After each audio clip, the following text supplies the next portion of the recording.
delays in funding going to mean, Yeah, definitely. I mean, so I've heard from many scientists within the CRI community that they have grants that are in that second category. So they were actually scored already prior to January.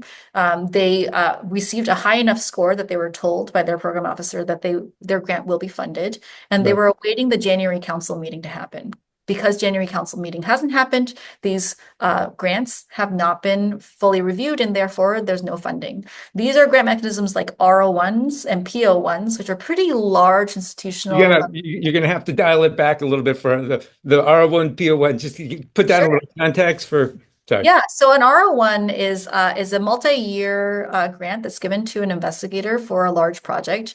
An R01 grant often comes with several $1 million in funding, and most grants, most labs that are sort of self-sustaining usually need to have 1 to 2 R01 grants in their labs in order to be Right. able to be sort of moving Mhm. or just doing standard operations. Yeah. Larger labs that are more well-renowned might even have multiple, 4 or 5 R01s at once, but Okay. most labs are looking to have at least one. Okay. So you can think of it as sort of the basic lifeblood for your research is that R01, and every researcher who's doing biomedical research is looking to get an R01. So when you're in a position where that kind of a mechanism is being held up, I've had scientists say to me, if I don't get my R01 funded, I've been told that it will get funded. If I don't start seeing the money for that in the next 3 to 4 months, I'm going to have to lay off this grad student or this postdoc that was supposed to Right. be funded by this grant.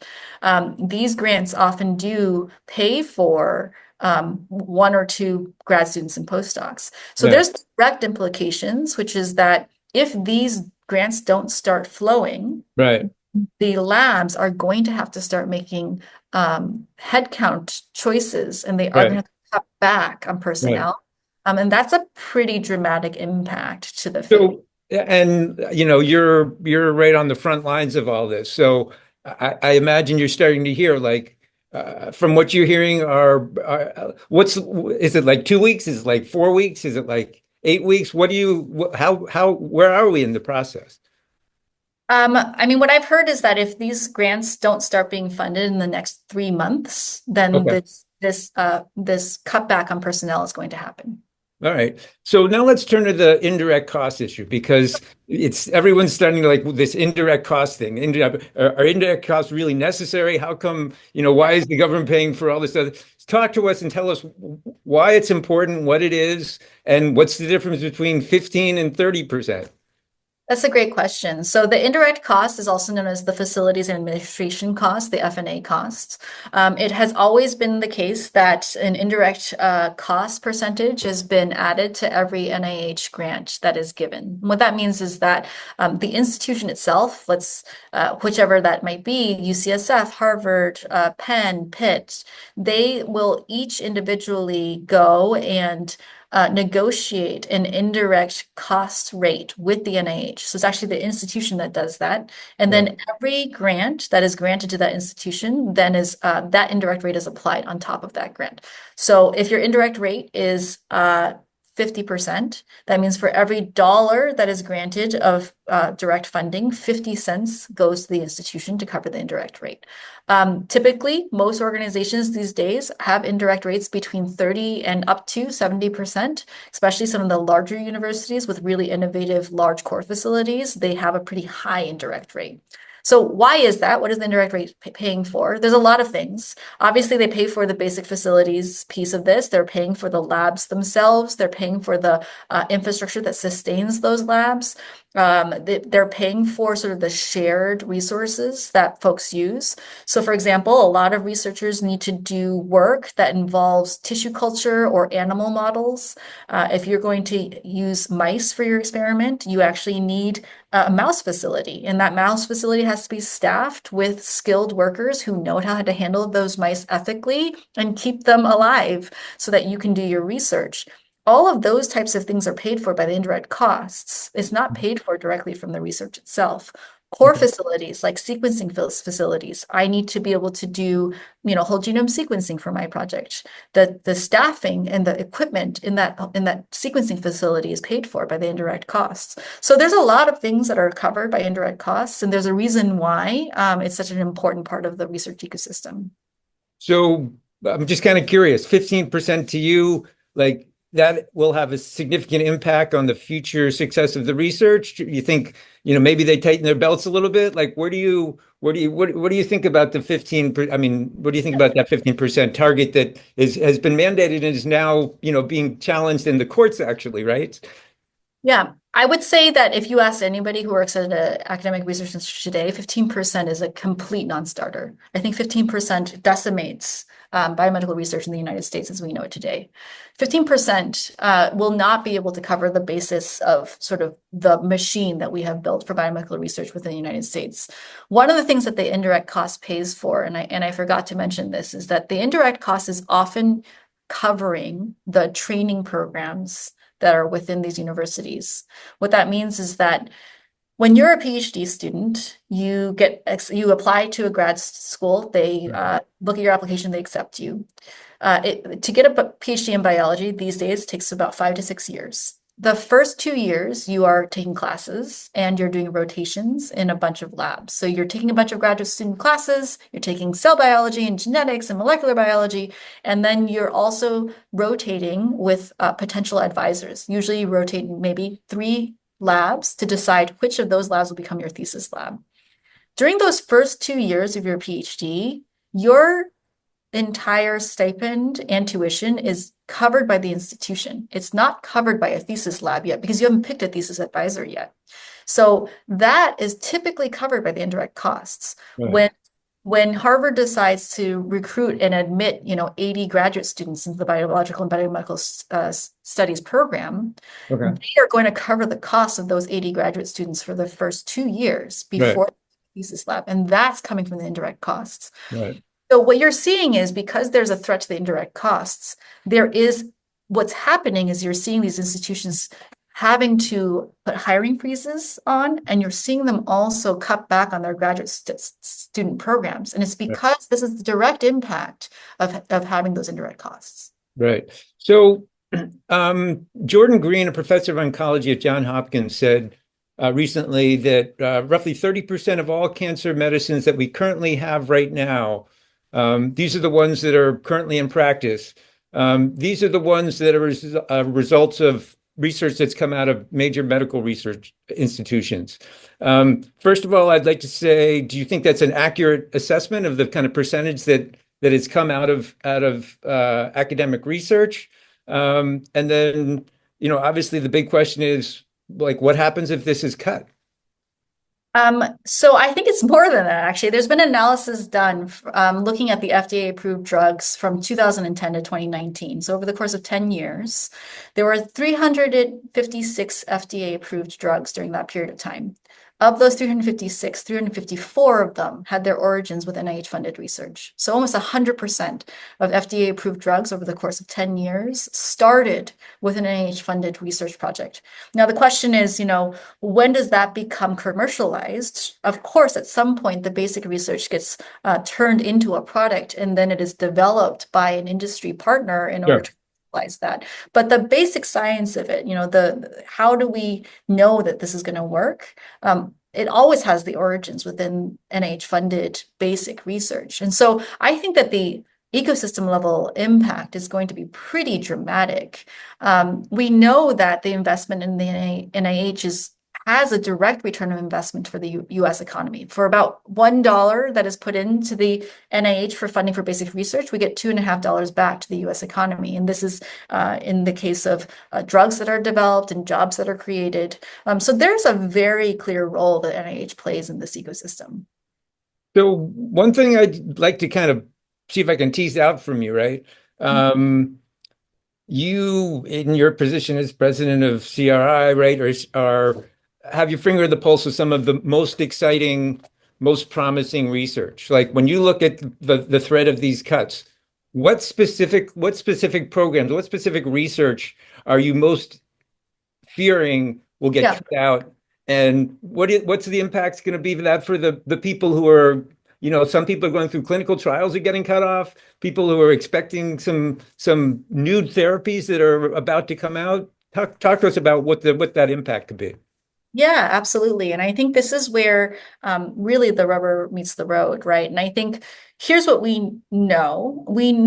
I know, having talked to the scientists who are doing the research, that in a world where they're worried about having NIH funding, they are choosing to only do the less risky projects. The projects that are getting cut are the higher risk, higher reward projects. Instead, researchers are now going to focus on the projects that they think will immediately result in a publication because those publications are important for them to show their productivity to their institutions. And so what you're going to see is a lot of the riskier science is going to stop. And instead, we're going to see a lot more sort of the safe bets. The other thing that's happening is anything that's sort of considered more like infrastructural sort of bets, like building large data sets or building tools for the industry or for the field, these types of projects will also be cut because there's no direct sort of publication value in those things. The other thing that I'm very worried about is that this administration has been very clear about their views on vaccines, and there has been a targeted cutback on research related to vaccines and specifically to mRNA vaccines. And for us in the cancer space, mRNA vaccines are actually very promising for cancer vaccine research today. In fact, Moderna was developing a cancer vaccine before it pivoted to do COVID-19 vaccine work and infectious disease vaccine work during the pandemic. So Right. the underlying technology of mRNA vaccines actually plays a very important role in cancer vaccine development, which has been a very interesting and I would say innovative space for the last 10 years or so. So I'm very worried that, for example, cancer vaccine research is going to get disproportionately impacted here. Interesting. Interesting. So kind of getting back to the larger funding issue. Um, Johns Hopkins, I think, received over $1 billion in funding, right? There's been a lot of talk about what's happened at Columbia, right? The 400 million of funding that was threatened. Um, when we look at what happened at Columbia, we're seeing something that I think many of us never imagined in our worst Yeah, conceptions would ever happen. The whole paradigm that like research dollars were independent of any political ties is now being challenged. yeah, Um, for the first time, we're seeing this concept that perhaps there are strings tied to the research that comes from the government. yeah. I'm curious what your take is on that, and from the university perspective, what's your feeling about how they're supposed to deal with that issue and how Yeah. can I mean, they're stuck between a rock and a hard place. And to your point, this is completely unprecedented. We've never seen the federal government um, react or retaliate against academic medical centers and universities in this way. And it's the thing that's really confusing about this is that it's the funding that's getting cut is not directly related to the grievance that the government has with that institution, and which feels then really random because the grievances that are being sort of aired out with Columbia or with Johns Hopkins, they are on sort of the political side. They're on much more sort of the situation in the Middle East and things having to do with free speech and censorship of students. And yet, what's being cut is research for cancer and for Alzheimer's. So that's pretty unprecedented. And I think very, very dangerous because it means that universities, I don't think there's really a clear idea of why or how these universities are being targeted, and then how they're going to be gone after in terms of what funding will be targeted. I will say that there is precedent for the US government to have a point of view of what type of biomolecular research can happen. And this happened during the Bush administration when there was a ban on any human stem cell related research, embryonic stem cell related research that was funded by the NIH. I was a grad student at that time. I was rotating in a human stem cell research lab at that time. And I chose not to do stem cell research because of how many more hoops I had to jump through. because of the funding situation. Right. And so it has a direct impact. And what we saw is during that period of time, Europe and Asia really lapped the US when it came to stem cell technologies. Right. There is a real possibility that this will happen to us now. Yeah. No, that's really interesting, and it's fascinating to hear your own personal experiences on it. But dialing back to your days, your doctoral days, and even your postdoc days. Yeah. A recent survey by the National Postdoctoral Association found that 43% of postdoctoral researchers now state that their positions are at risk due to the decisions, and 35 say that some of the projects they've been working on have been either delayed or somehow jeopardized. What can we do? Is there things that we can do? Is there things that your organization, for example, are doing? Yeah, no, this is a great question. So, as we've talked about, there's been clear detrimental impact in the field, and we've actually seen that both on grad students and postdocs. When we've talked to our scientific advisory council members, they have all told us that it is the young scientists, the training scientists, this is the generation of scientists that they're most worried about, because the uncertainty in the funding creates all of this uncertainty in the job market. And if you're early in your career, you're now having sort of an existential crisis about whether you should become a scientist or not, or if you should be pursuing an entirely different vocation. If we have too many people opting out of science, we will see a huge brain drain when it comes to 10 years from now when we're looking at the scientific workforce in the United States. So Right. this is a real priority for us here at CRI, and CRI is a nonprofit organization. We're a philanthropically backed nonprofit organization that funds cancer research. And one of the ways that we fund cancer research is actually through postdoctoral fellowships. So one of the things that CRI is doing is we are stepping up. We are going to do 10 more postdoc fellowships than we were originally planning to do this year, which means we'll be adding another $2.5 million to our postdoc fellowship initiative. That brings the total amount of money committed by CRI to postdoc fellows to be about $11.2 million over the course of the year. And this is our way of trying to help bolster that community and send a strong message to them that we do want there to be some stability in this space. We do want them to stay in academic research. We don't want to see this brain drain happen. And I'm very proud to be able to say that we're stepping up in this area. Yeah, it's great to see that you're doing it. It's an exciting program that you're stepping into. I'm curious, do you think that there is a role or a need or a possibility in the future that we're going to see more private funding? Do you think that there's a possibility that some of these universities are going to take the funding, start trying to do independent funding themselves? It's a good question. I think we do have to revisit the funding model for biomedical research in a world where we believe the NIH is going to play a smaller role. I want to be really clear. There's not a world in which the NIH is not a part of biomedical research in the United States. It is a fundamental foundational piece of biomedical research in America. So without the NIH, that's not even worth considering. The question then is, if the NIH is going to cut back, if the NIH budget is going to be shrunk, if the NIH is going to be doing less investments, how does the rest of the ecosystem compensate? And here I do think it means that you're going to see private foundation funders and philanthropically backed organizations like ourselves, the academic centers themselves, as well as industry, try to figure out how to backfill this. It's going to be a very different paradigm, and I think we have to all sort of understand the roles that we play in that. And it will be very disruptive to the field, unfortunately.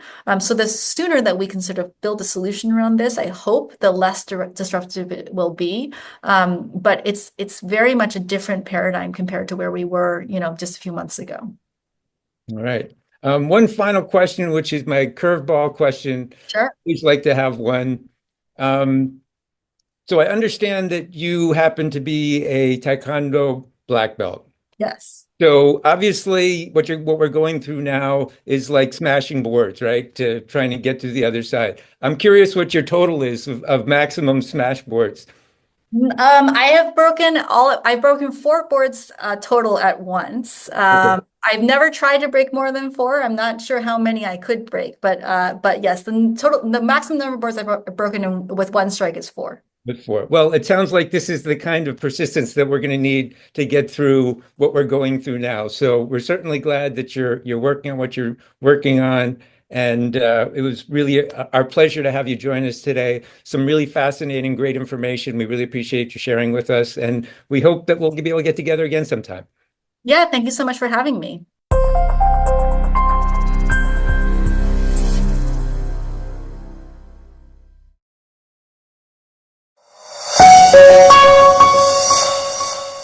Today, we are joined by Dr. Alicia Zhou. Dr. Zhou holds a PhD in biological and biomedical sciences from Harvard University and completed her postdoctoral research in cancer biology at the University of California, San Francisco. Currently, she serves as CEO of Cancer Research Institute. Thank you very much for joining us today.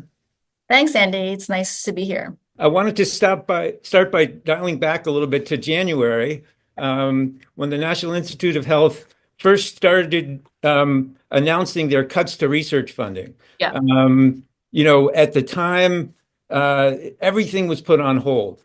As we've been talking to some of the people we know at the research hospitals across the country, we're kind of hearing some talk of movement, but you're right in the middle of everything. So I really just wanted to kind of start off by, getting your thoughts and getting some feedback from you. Like, what are you hearing? Are you hearing it's as draconian as it sounded like when it first started?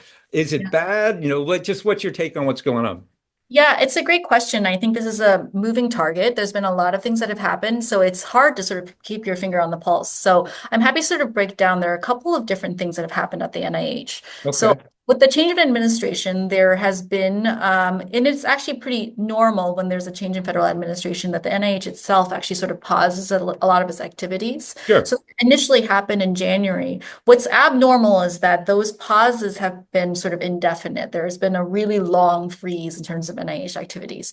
There's two sets of things that the NIH does for making its grants. There's two types of meetings that it has to convene. These meetings are study sections and then scientific advisory council meetings. Right. Both of these types of meetings have to be posted to the federal registrar before they happen, and both of these meetings must happen in order for the standard grant-making process of the NIH to occur. Okay. Since the administration changed in January, both of these meetings have mostly been paused. And that means then if you are a researcher who has submitted a grant to the NIH for a funding mechanism, it's not getting reviewed right now. The study sections are convened in order to review those grants and then score them and determine which of those grants merit funding. Sure. The second meeting, the advisory council meeting, is actually convened after the grants are scored. In fact, the investigators are usually given a score at that point. They know how well they did. Right. And they're also even given some indication by their program officer whether or not that their grant will be funded. Sure. And then what you're waiting for there is for the advisory council to meet, and then they basically sign off on the grant. And after that sign off, you get from the NIH what's called a notice of award, an NOA, and that's when the funding actually starts. Both of these activities are currently paused, which means that you have researchers who have submitted grants and their grants are not being reviewed. And then you have researchers who actually have reviewed and scored grants whose funding has not yet started. So this has been pretty disruptive to the field. I have heard there's a bit of trickle on some of these meetings that are happening, but certainly not happening at sort of a large scale. Right. And then I think the other big thing that's happened is that there's been this sort of renegotiation of the indirect cost rate for. I'd like to get to the indirect costs in a second.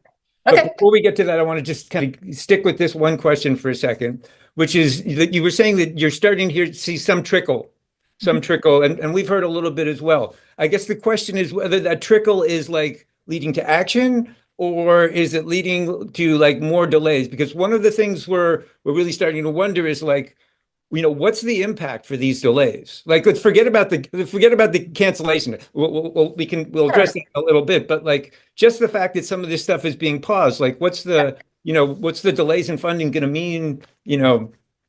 Yeah, definitely. I mean, so I've heard from many scientists within the CRI community that they have grants that are in that second category. So they were actually scored already prior to January. They received a high enough score that they were told by their program officer that their grant will be funded, and they were awaiting the January council meeting to happen. because January council meeting hasn't happened, these grants have not been fully reviewed, and therefore there's no funding. These are grant mechanisms like R01s and PO1s, which are pretty large institutional. You're gonna have to dial it back a little bit for the R01 PO1. Just put that in a Sure. little context for. Sorry. Yeah, so an R01 is a multi-year grant that's given to an investigator for a large project. An R01 grant often comes with several $1 million in funding, and most grants, most labs that are sort of self-sustaining usually need to have 1 to 2 R01 grants in their labs in order to be Right. able to be sort of moving Mhm. or just doing standard operations. Yeah. Larger labs that are more well-renowned might even have multiple, 4 or 5 R01s at once, but Okay. most labs are looking to have at least one. Okay. So you can think of it as sort of the basic lifeblood for your research is that R01, and every researcher who's doing biomedical research is looking to get an R01. So when you're in a position where that kind of a mechanism is being held up, I've had scientists say to me, if I don't get my R01 funded, I've been told that it will get funded. If I don't start seeing the money for that in the next 3 to 4 months, I'm going to have to lay off this grad student or this postdoc that was supposed to Right. be funded by this grant.